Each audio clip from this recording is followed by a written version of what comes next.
कफन ओढ़ाई दी है टूटत ही जब प्राण गे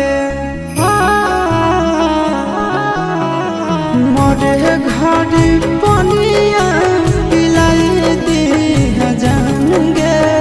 कफन ओढ़ाई दी है टूटत ही जब प्राण गे हगे हमारा से तोरा जाती प्यार होता भेंट सक छात कर लगे हगे सोनाया गावा हो भरती पा